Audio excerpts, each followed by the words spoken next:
Good morning. Ngasi sagun se namit ki keno yeng minarase ko card message yeng minarase ado Thursday namit se akoina number se 25 se nabi be ai ko aduga color na yellow yari ngai yellow color ki ko hadi nupa oi tara jo set pa hangoi ka harase ko hadi akun tadi rumal gumba gi form do ina ko hadi hanky gumba kai gumba du mai taraga pocket kai dum hapa su yai ko natraga hadi uniform gumba set le kaina khalase ba atara ga en nuti gi piri ba color me am se set pa da pharak ta e du du na keno taraga di en haise si ki color me am se ko 7 days ki color se loina mag hadi phi ma che da ma kai tar luman se maga ai gi pocket tan traga ai gi bag ta dum yaw jasno ba sima to ba yai ko aduga Thursday nina hadi ngarang dia powder hadi mamangi da keno tawgi balai na ko hadi sugar da tawraga hadi pesha aina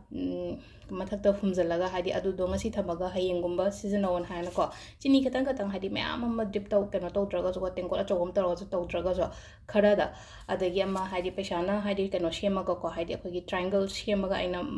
mapa da charge tawba khopa adum jo tawba yai ko sogon sense adagi atei tawba ya ba harga di sogon sen aina mamang da jo haigre ko hadi hana yengba mishu yawbiramani ko hadi Thursday gumba se akoina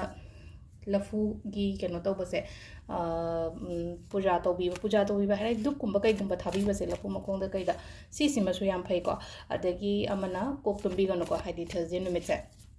ado hana budi lo haigra ma ta ne atara so hadi khangdaba anobu yengba ta di hadi khangamdaba su yawe mamang da hana yeng pangai di lo khangani ko ado hambata card ki message yeng minarase aduga akogi timing so ape yeng ase ko amana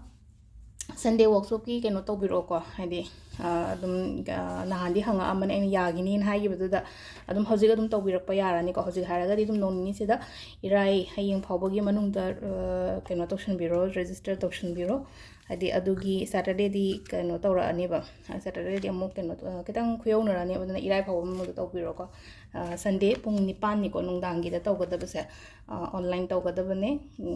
aina nahan haiba budi haigre ko hadi cover up torok to kai no habado angangi kai gi ama leire isagi thabaki pisagi adagi yumgi kai gi adum mayam do ne basida workshop da nei na rotoisha adu dum tawbiro ko adu sida leire khoi card ohum che card number 1 2 3 ko sidagi ama choose torase ko aham base consider ani shu base consider natraga om su base consider ko card number 1 card number 2 card number 3 ko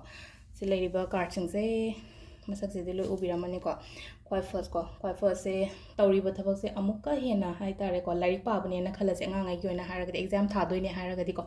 nangna pari ba nangna keno tawri ba do hadi yawdri ko duk yamna hadi nangi 100% thadai hai ba di yagi roi ba se da adu amukka hen hotna biu ko hadi same adumaina atei thabak to ko matam da jo ai se hotna ga da ba matam ne se mi se hotna raga hadi thabak shu ba gi type to raga leitra aduduna hadi larik oraga shu hadi aina hoje pari ba ai to prepare o tawri adu ai ready oire haibadi yagiro aduna amuka hena hotna biyo ko larik lai shu tami ba angang gi oina haraga de ani shubasina ko katang hadi ngasi gi oina haraga de hadi ahingdagi hawraga su ko hadi hakchang gumma nungai taba natra wakhan nungai taba ko taba gumba adumaina katang laigani ko aduduna katang kaino toroga meditate gumba kai gumba tawraga hadi release to honbiyo hadi nungai triba ko triba mayam se aduga third card sena ko third card sena kaino hai tare ko change gumba lakpa khopa adumba su leire aduga hadi kitang mina masak khangba natraga hadi mina khangbi bodo aina hangai tawriba kholiba mayam sena mina masak khangbi bani khangde recognize to bani khangde ado thabai khangi hargade number 3 it's a positive card aina haiba ai ko positive card ni adum aina tawriba aigi sinpham natraga aigi profession kari kra shuguma mayam sida hadi mina aise masak khangbiba mina phajana adum kano tawbiba adumaina oina oi ko aduga timings na ke pung 5 ga minute 13 taina 3 ka minute 38 phawm leire etagi 8 ga minute 38 daina pung 1 ga minute 4 phawm leire ko aduga nundin gina pung 3 ga minute 3 dagina nungdangi pung 8 ka minute 4 phawm leire ko adagi ahingina pung 13 ga minute 1 dagina 12 ga minute 4 duga noalam daigina pung 2 ga minute 13 daina pung 5 ga minute 13 phawba sisina khoigi ngasi goina afaba timing ko adu sida leire khoigi ngasi gi second numit ki card message ma'am thank you